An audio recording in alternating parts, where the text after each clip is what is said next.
Bonjour à tous. Alors ici nous avons un lot de 2 wattmètres qui sont très pratiques puisqu'ils vous permettent de voir en temps réel la consommation d'un ou des appareils branchés sur le wattmètre. Donc il vient s'intercaler entre la prise et vos appareils. Donc ça c'est très simple. Et il capture donc diverses informations dont le voltage, l'ampérage, la puissance consommée, le wattage maximum utilisé et minimum utilisé pendant une période, etc. Alors j'ai vérifié avec un voltmètre la tension relevée par l'appareil par rapport à ce qu'il y avait sur le réseau. C'est tout à fait exact, hein. Bon là je suis resté sur 243 parce que j'avais fait la photo à un instant T entre les deux appareils. On était bien calibré. Il n'y a aucun souci de ce côté-là. Alors pour mémoire, EDF peut vous fournir une tension de 230 volts plus ou moins 10%. Donc on peut donc monter à 253 volts. C'est dans la norme. Alors ici, vous avez donc alors la documentation, j'allais oublier, est fournie en anglais et dans différentes langues, mais pas le français.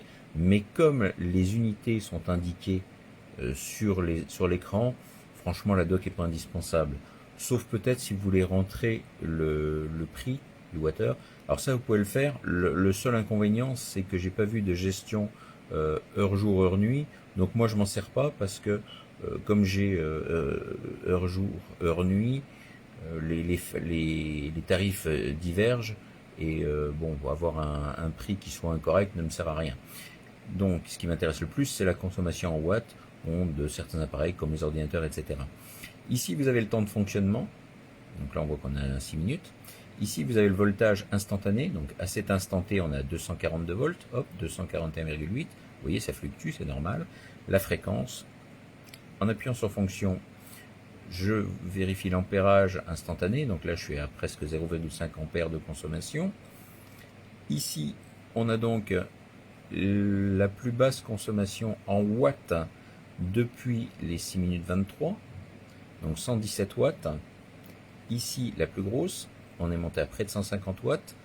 Et ensuite on voit donc, on peut donc voir les coûts, mais comme j'ai pas rentré de valeur, alors on peut les rentrer ici en appuyant sur coût et en faisant varier avec up down, donc haut et bas, les valeurs pour rentrer le coût du kilowattheure. Et ici, on a donc la puissance instantanée.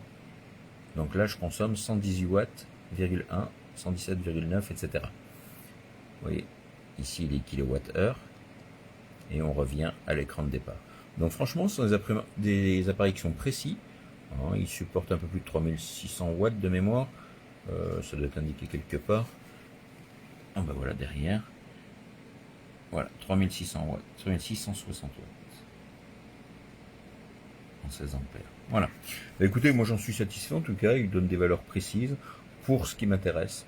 Donc ils sont simples à utiliser. C'est encore une fois très parlant puisqu'on a les unités sur chaque indication. Très bien.